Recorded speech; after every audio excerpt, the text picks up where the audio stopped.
가장 핵심적인 사항이 뭐가 있다고 했냐면 세 가지가 있다고 했었어요.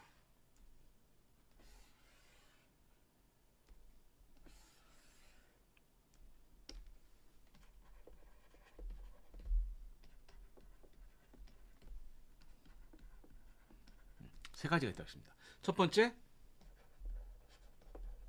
데이터와 변수. 여기에서 명목, 서열, 등간, 비율이라고 하는 개념이 있다.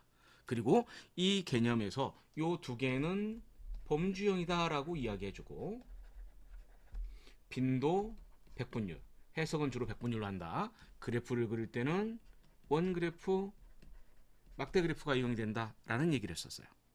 그리고 요 두 개는 연속형 변수다 라고 얘기하고, 평균과 표준 편차를 사용한다. 그래프는 꺾은 선, 막대, 그 다음에 박스 플롯, 이런 것이 사용이 된다라는 얘기 했었죠. 이 변수 통계 분석의 시작은 어디서부터 시작이 되냐? 변수, 데이터부터 시작이 된다라고 하는 걸 말씀을 드렸어요. 이것에 의해서 무엇이 결정나느냐? 변수 하나하나가 아니라 종속 변수와 독립 변수라는 것으로 구분이 된다. 그래서 이 종속 변수와 독립 변수의 유형이 뭐냐에 따라서, 예를 들어서 우리가 어제 했던 것처럼 삶의 질과 성별이다라고 생각해주면, 삶의 질과 성별이라고 하는 변수가 어떤 특성을 가지고 있느냐, 삶의 질 같은 걸 리커드 족도로 조사했으면 등간 족도 취급한다라고 얘기했어요. 성별은 명목 족도고 수준이 2개라는 얘기했었죠. 그러면 무엇이 결정나느냐? 여기에 의해서 종속 변수가 등간이나 비율 척도냐, 명목이냐, 서열 척도라는 것에 따라서 달라진다. 그리고 나서 독립 변수의 개수가 1개인지 2개 이상인지, 독립 변수가 하나이면 이 독립 변수가 명목 서열인지 등간 비율인지에 따라 달라진다. 또 명목 서열이면 수준이 몇 개인지, 수준이 2개인지 3개 이상인지, 그리고 여기서 다시 뭐가 됩니까? 짝이라는 개념이 있었죠. 짝이라는 개념. 짝을 이뤘느냐, 짝을 안 이뤘느냐.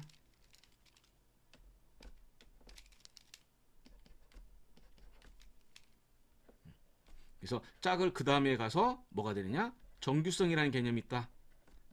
정규성 여부에 따라서 뭐가 달라지냐? 분석 기법이 달라지는데, 우리가 오늘 사용할 분석 기법이 바로 t-test라는 분석 기법이 있었습니다. 이 플로우 차트가 있어요.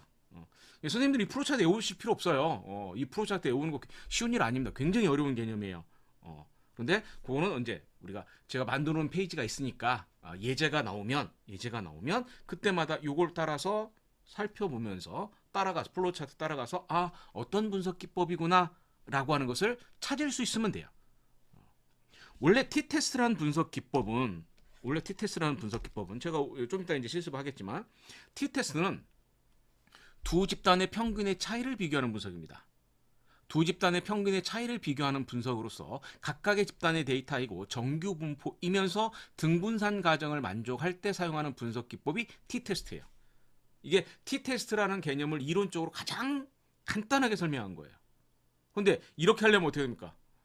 책을 다 살펴보고 각각의 분석 기법마다 어떤 특성을 가지고 있는지, 언제 사용하는지를 다 알아야만 어떤 분석 기법을 사용한다라는 것이 결정이 되는 거죠. 근데 그거를 가지고 제가 각각의 분석 기법의 특성을 가지고 그 특성에 맞게 플로우 차트 만들어 놓은 것이 이겁니다. 그래서 요거를 보려면 최소한 독립 변수, 종속 변수를 구분할 수 있어야겠죠. 그리고 이 독립 변수, 종속 변수의 유형이 뭔지는 알아야 플로우 차트를 보면서 따라가면서 분석 기법을 찾아줄 수가 있다라고 하는 얘기가 된 겁니다. 그래서 여기까지가 나오고, 그 다음에 세 번째 키포인트가 있어요. 뭐가 있냐? 각각의 분석 기법이다라고 하는 것이 나오면 분석 기법마다 뭐가 나오느냐?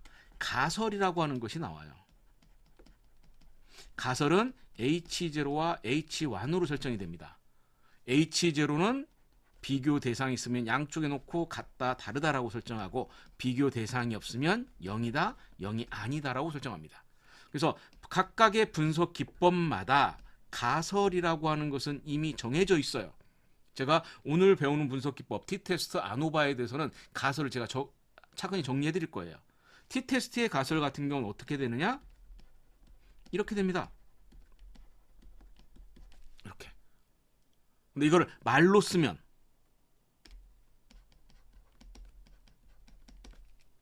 독립 변수에 따라 종속 변수는 같다, 다르다 라고 합니다. 그러나 해석을 할 때는 이렇게 해석하지 않고 뭐라고 한다? 유의한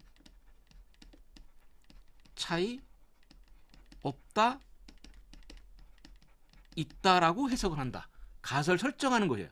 그런데 우리가 중요한 거는 이거는 가설을 설정하는 것이고 이 가설에 맞게 T테스트라고 하면 SPSS에서 분석을 하게 됩니다. 분석을 하면 뭐가 나오느냐? 통계량인 P-value라고 하는 것이 나와요. 그러면 이 P-value가 뭔지의 개념을 알아야겠죠. 이 P-value의 개념을 알려면 어떻게 되느냐? 얘가 이제 가설이 확장이 돼야 되는 거예요. 어떻게 확장이 되죠?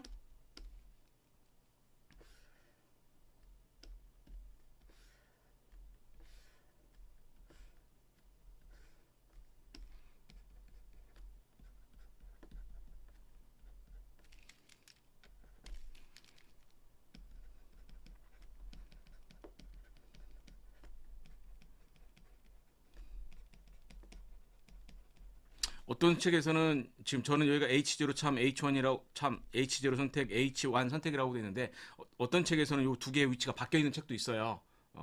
그래서 이 표가 다를 수 있지만 요걸 기준으로 생각하시면 돼요. 우리는 가설이 이게 참인지 이게 참인지를 몰라요. 어느 게 참인지를 모릅니다.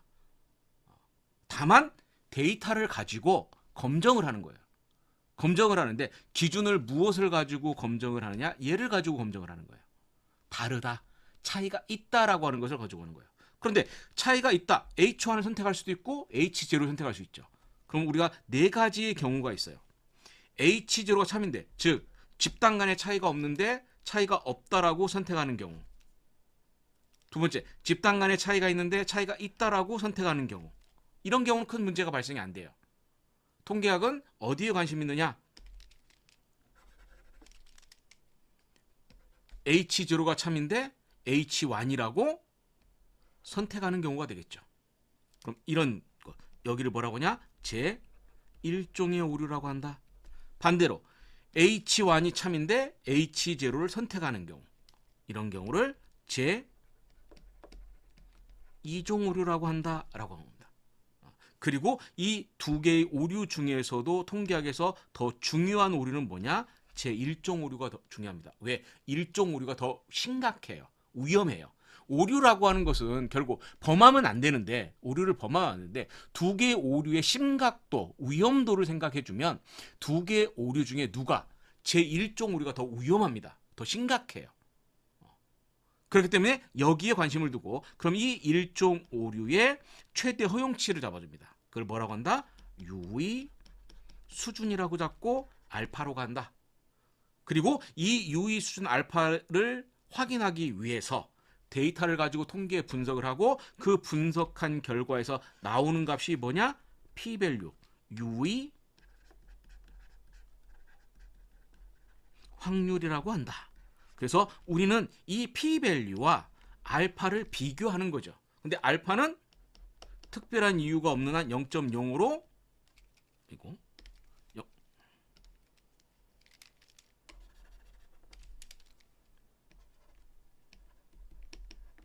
특별한 이유가 없는 한 0.05로 고정을 해줍니다. 꼭 왜 0.05냐? 이건 학자들끼리 암묵적인 룰이에요. 오류를 범하더라도 맥시멈 5%까지는 허용할 수 있다는 얘기예요. 그러나 그 이상의 오류 10%, 15%이 정도 오류는 허용할 수 없어. 그래서 이거를 비교합니다. 그런데 상황에 따라서는 꼭 0.05야 되냐? 아니에요. 0.01로 할 수도 있고요. 또는 0.001로도 할 수도 있어요. 그래서 지금 일부 SCI급 저널들에서는 0.05라고 하는 오류가 너무 관대하다라고 해서 0.01로 검증해야 되지 않느냐라고 이야기하는 저널들도 있어요. 그래서 우리는 뭐가 된다? 이렇게 비교한다. 이렇게 비교해서 P-밸류가 0.05보다 작으면 뭘 선택하냐? H1을 선택한다. 뭐 이런 얘기를 했었어요. 그럼 H1을 선택했으면 어떻게 돼요? 이해가 되겠죠. 독립변수에 따라 종속변수는 성별에 따라 삶의 질은 유의한 차이가 있다라고 해석을 한다라고 하는 겁니다. 여기까지 하면 어떻게 하냐? 통계학과 학부 기준으로 2학년 1학기까지다 라고 말씀을 드렸어요. 양이 좀 많죠. 앞쪽은 키 1, 2는 좀 그래도 어렵지 않아요. 용어가 생소해서 그렇지 용어만 친숙해지면 이 두 개는 쉽게 접근할 수가 있거든요. 문제는 뭐냐? 이 세 번째는 용어뿐만 아니라 굉장히 복잡합니다. 말을 막 꼬은 것 같아요. 우리 법률 용어인 것 같아요. 그래서 처음에는 어떻게 했냐? 외워야 돼요. 안 되면. 처음엔 외우고 나중에 조금 더 이게 친숙해지면 조금씩 공부를 해서 이 개념을 이해하시는 것이 좋습니다.